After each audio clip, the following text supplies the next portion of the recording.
J'ai un élève à moi qui travaille dans une unité spéciale dans la police, les motards, et ils sont 2 sous la moto à chaque fois.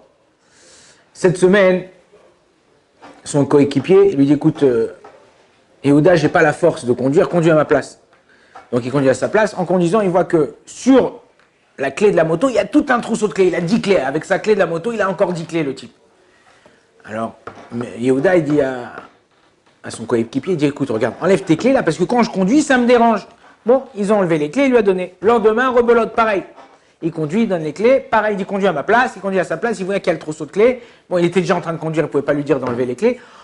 Au milieu de la route, il tourne le guidon pour tourner, et en tournant le guidon il se bloque avec le réservoir, et la clé de une des clés qui est sur le trousseau, c'était la clé de la voiture du coéquipier, elle se casse en 2, et la puce électronique qui est à l'intérieur, elle saute, et il casse la clé, et il perd la puce.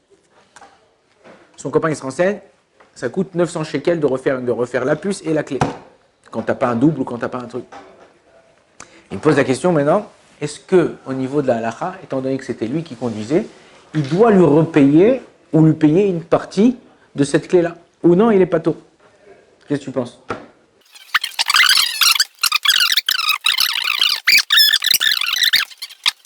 Alors, au niveau de la halakha, il faut d'abord, avant de savoir oui, non, comment, pourquoi, définir le cas qu'on a devant nous. Ok? La moto, elle appartient à qui?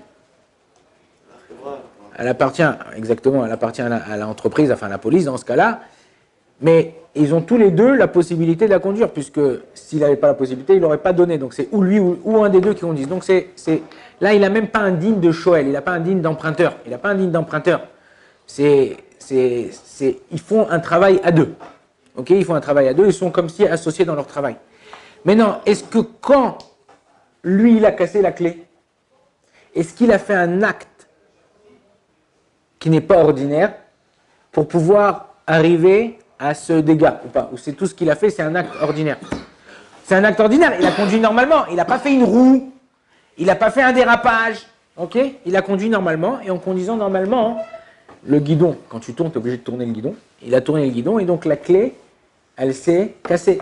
Donc là, l'Ikhora, il a pas, étant donné qu'il n'a pas fait un acte qui n'est pas ordinaire, ce qui s'est passé, c'est à l'autre qui aurait pas. C'est pas. Est-ce que le coéquipier, il a mis un objet dans un endroit où on ne sait pas l'endroit où on doit le garder?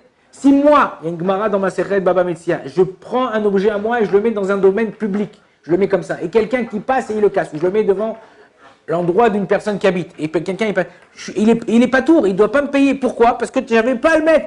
C'est mon droit et c'est ton droit de pouvoir aller dans ce domaine-là. La même chose dans ce cas-là. C'est le droit des deux de pouvoir conduire la moto. C'est le droit mais les clés, c'est pas la place. Alors tu peux mettre une clé. Peut-être que dans le cas où il n'y avait qu'une seule clé, il aurait dû peut-être payer une partie. Mais là, dans ce cas-là, où il a mis toutes ses clés et qu'il a fait aucun acte brutal ou qui n'est pas ordinaire, dans ce cas-là, il ne sera pas tour, ni le rembourser, ni la clé, ni la puce, ni quoi que ce soit. Bon, Adonai, Yolam, Amen, Amen.